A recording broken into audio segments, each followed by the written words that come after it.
ആകെയാലും പ്രിയപ്പെട്ടവരെ, ഒരു samurai model fight നോക്കിയിരുന്നതാണ് ഞാൻ. ഞാനിപ്പോൾ ആരായി? ഇമ്മാതിരി പടപ്പുകളാണ് ഈ പടപ്പുകൾക്കുള്ളത്. പച്ച പോലത്തെ മഞ്ഞ കളറായതുകൊണ്ടാണോ മഞ്ഞ പോലത്തെ പച്ച കളറായതുകൊണ്ടാണോ എന്തോ എനിക്ക് ഇവരെ തീരെ മാറിപ്പോവാറില്ല. ഇനിയിപ്പോൾ എങ്ങനെയായാലും കൂടുതൽ ക്യാരക്ടർ അസാസിനേഷന് നിൽക്കാതെ പേരിടലും ചോറൂണും വേഗം ഇങ്ങോട്ട് നടത്തിയേക്കാം. തെക്കോന്നും വടക്കോന്നും കിഴക്കോന്നും പടിഞ്ഞാറോന്നും വന്ന എല്ലാ പ്രബല ശക്തികളും അവരവരുടെ ഇരിപ്പിടങ്ങളിൽ ആസനസ്ഥരായാലും ഈ ചടങ്ങിൽ പങ്കെടുത്ത് ഈ തങ്കക്കുടങ്ങളെ ആശീർവദിച്ചാലും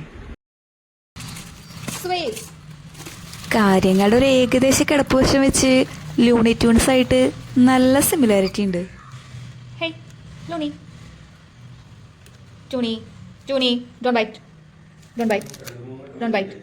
പണ്ട് കുഞ്ഞായിരുന്ന ഗംഗയ്ക്ക് ഉവാവ് വരുമ്പോൾ വയറ്റിലുള്ള ഇലഞ്ഞിക്കൽ ക്ലിനിക്കിലെ ഡോക്ടറിനെയാണ് കാണിച്ചുകൊണ്ടിരുന്നത്. കുട്ടിക്ക് ഇഞ്ചക്ഷൻ ഉണ്ട്, പുറത്ത് വെയിറ്റ് ചെയ്തോളൂ എന്ന് പറയുന്ന കേൾക്കേണ്ട താമസേ ഉള്ളൂ. അടിവയറ്റിൽ കനല് വാരിയിടുന്ന സുഖാണേ. പലപ്പോഴും ദിക്കറിയാണ്ട് പാഞ്ഞനെ ക്ലിനിക്കിന്റെ പുറത്തുനിന്നാണ് പിടിച്ചു കിട്ടി കൊണ്ടുവരണേ. സിറിഞ്ചിന്ന് ഉമ്മർത്ത് എഴുതി കാണിച്ചാൽ പിന്നാമ്പുറത്ത് കൂടി ഇറങ്ങിയ ഉടനെ ട്രോമ എനിക്ക് ഇപ്പോഴും ഉണ്ടേ. അപ്പൊ പറഞ്ഞു വന്നത് എന്താന്ന് വെച്ചാ, ഇത് കാണുമ്പോ കുമാരൻ എന്റെ പങ്കായത്തിന് അടിച്ചതാണ് ഓർമ്മ വരണേ. ഈ ഉദ്യമത്തില് ഞാൻ പങ്കാളിയാവുന്നില്ല.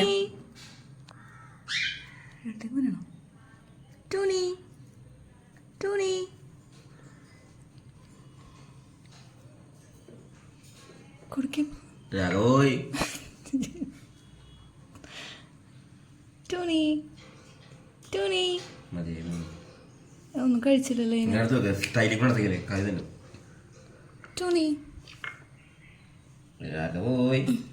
900 ഏക്കർ സബർജില്ലത്തോട്ടം കൊടുത്തിട്ടും ഞങ്ങള് ഷമ്മി ഫാൻസ് ആയതുകൊണ്ട് ഹൃദയത്തിന്റെ വടക്ക് കിഴക്കേ മൂലയ്ക്ക് അല്ലാണ്ട് വേറെ എങ്ങടും മാറി നിൽക്കൂല എന്നാണ് ലൂണി ട്യൂൺസ് പറയണേ. ആകെയാലും പ്രിയപ്പെട്ടവരെ, കർമ്മണ്യേവാധികാരസ്തേ മാ ഫലേഷു.